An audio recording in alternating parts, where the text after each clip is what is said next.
Morning, everyone. As Joss has just said, there's 4 of us presenting this morning on what we did and our findings, but there were 6 of us involved in the project from 5 different colleges, and our question was, how effective are representatives in an FE setting, particularly ratio tables and bar models was what we focused on. And yes, please, Catherine. And we focused that even more on how effective these tools were for our learners in having the confidence to tackle the AO3 type problems, just having the confidence to tackle them and be able to succeed with them. So this is a question that we used at the beginning before we'd started any of our interventions, and then we came back to right at the end, sort of 5 months later. So just take a moment to read it. It'll probably be familiar to some of you. It's a past Edexcel question, and just think how many of your learners would be able to achieve 4 to 5 marks on this question. Okay, so later in our presentation, we will come back to that question and give more detail on kind of the success that we found. But just to give you a bit more information, that question scored an average, or students that achieved grade 4 scored an average of 3.7 marks on that question. So we were really interested to see how many of our learners could get 4 or 5 marks. We thought that was a really good measure of success. Before we started any of our interventions, we did work with quite a lot of students, but 109 of them were there at the beginning and the end, and for the vast majority of the intervention. So we only analysed the data from those 109, but only 13 were able to get 4 or 5 marks before any of our interventions.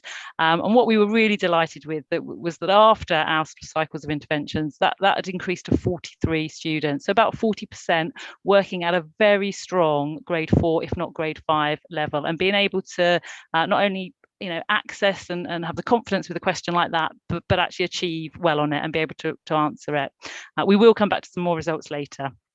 So to give you an idea, our action research sort of went through 3 cycles, and we'll talk through those and show you the kind of things that we did. But the first one looked at ratio tables. We then introduced bar models, and we backed that up using centre cubes.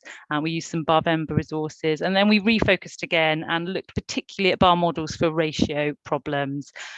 Throughout it, we were exposing our learners to AO3 problems, those 4 or 5 mark exam questions that they often skip or really don't even know where to start with. So we kept sort of showing them how the interventions could help them with those. And also to give us more sort of even more measures of success, we undertook interviews with some of our learners and all the teachers that had taken part in the research to understand how it went, and we'll feed that back later. So over to you, Elaine. Thank you. So the first intervention, the first cycle, was using ratio tables. So we introduced the students to the concept that the whole of the amount was 100%. And then from there, we just, without a specific question in mind, we just talked about, if we knew that, what else could we know? And just using very simple calculations like divide by 2, divide by 10, multiply by 10, multiply by 2, sort of very simple calculations, and maybe add in a few components together that you can get to different percentages. From there, we started to give them some worksheets. So this was an example of one of the worksheets that we gave them. And you can see that some of the questions are more scaffolded than others. Some of the headings are there in some questions and some not. But you can see that the students are starting to use those simple calculations to get to the answers that they're being asked to find. And we used MathSpots missing proportion starters for a few weeks just to reinforce this and give them extra practice. But then we looked at what we were doing, and we kind of refocused on our AR question and decided to move more in towards bar modelling and using the centre cubes. Okay, so for our second cycle, obviously we used our bar models and centre cubes. Our starting point was using the White Rose Maths resources for Barvember, which our learners found quite exciting and useful. And I think particularly using the centre cubes were quite engaged in the lesson. So we did this for 3 to 4 weeks. And it was just more about not only us learning, but also us able to sort of teach our learners the process of how to use the bar models. So as well as like the PowerPoints that sort of we used that sort of came along, we also then, the second stage really then was having questions that then we could actually physically draw and have the learners be able to draw quite easy, not only, you know, in the class, but getting them ready for the exams. So you can see a question here. We've got draw with a piece of ribbon. So just by drawing our bar model, it's quite easy to do. So engaged our learners. We can just half our bar. She's using 1/3 of that remaining ribbon. Okay, so we've just split it up into thirds for the first half of that ribbon. And then we've got 2 of them that are left. So that's representing the 80. And you can see, you know, it's very easy to be able to draw anywhere, whether you're in an exam or whether you're in the class, if you've got a whiteboard. And it's just getting your, you know, the thoughts down onto paper to be able to, you know, visualize it better for our learners. So one of the things we wanted to do was every cycle, we had to just keep refocusing and going back to that original AR question. We thought it was important to just look, as well as sort of coming in with the different AR3 sort of questions, just to sort of to keep refocusing and going back to our starting point about what our aim was. So we wanted to develop our understanding of the following topics. So we did very much, I think these were the topics that lots of our learners struggle with, but actually come up in any, you know, whatever exam board you use in everyday life. So obviously we've got our fractions, operatives, our ratio, proportion, compound measure, ratio with fractions, and then like direct and inverse proportion. And these were the main sort of exam success, you know, when we analysed the AO3 questions, that the ones where our learners were sort of lacking the skills a little bit more. So for our final cycle, we spent sort of 3 or 4 weeks focusing mainly on using bar models for ratio problems. We found some really good resources by Rusty Maths, and we developed those to sort of be what we wanted to do with our learners. So on the left there, you can see just an example of 3 questions that were part of some of the resources we used. I'll give you a second just to have a quick read through them.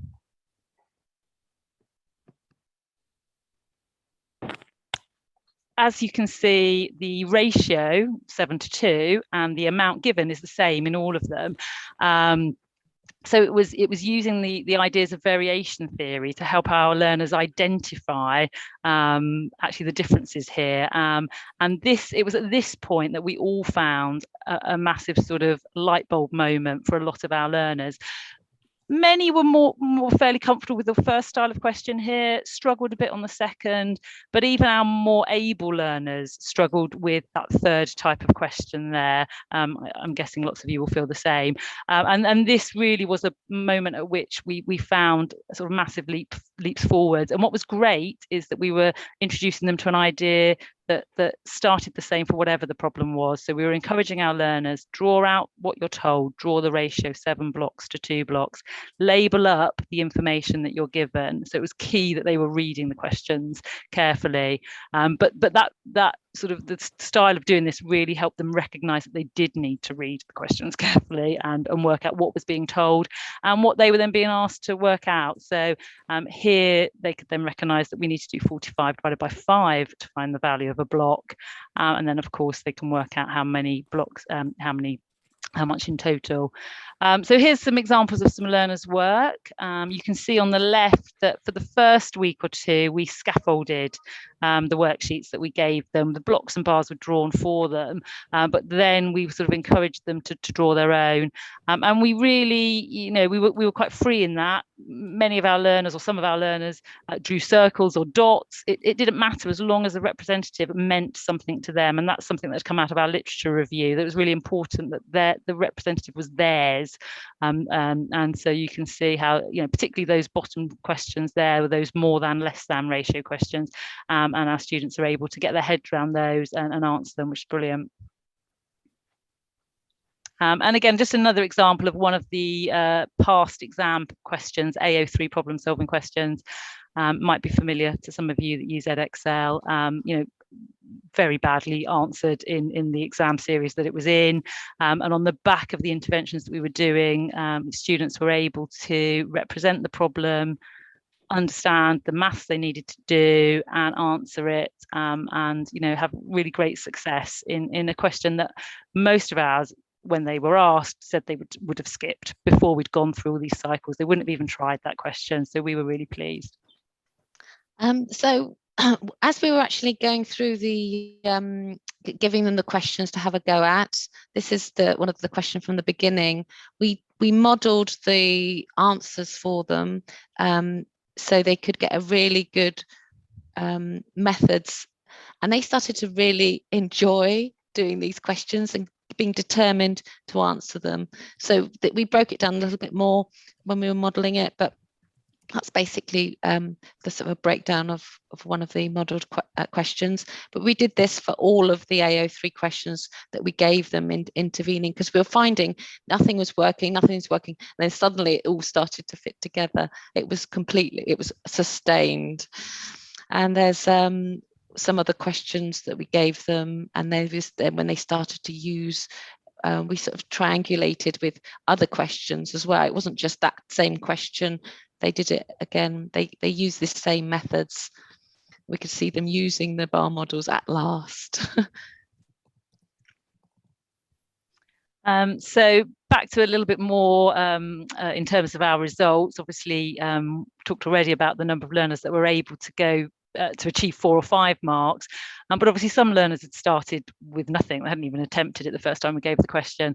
So when we analysed all those learners, we found that 70% of them had improved the marks they were able to achieve on the question. And also we asked them about their confidence, and 55% gave an improved rating of their own confidence. And I think that's what we all saw, that because their confidence was improved, they now had some tools, some ways of just starting the question, seeing where they've got with it. They were able to have a go, and therefore their marks did improve. So really interlinked, those two things.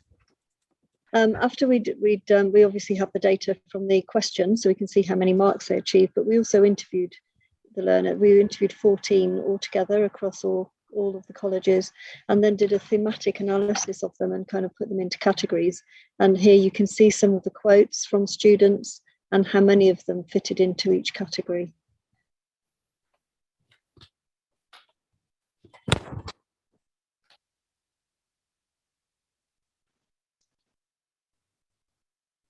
Sorry, I was on mute. I was talking. So in conclusion, we have found this approach really useful for the vast majority of our learners. Obviously, that a few are already okay, but for those who are struggling, this approach was really accessible to them and gave them a tool that could be used not just in what we were doing, but in a much wider wider range of topics.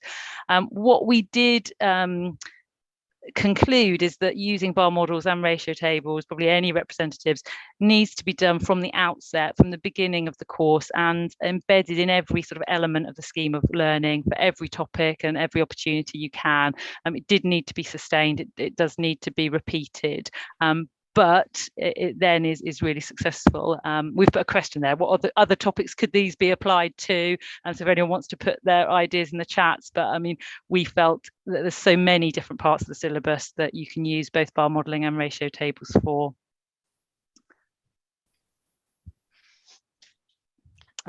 Does anyone have any questions?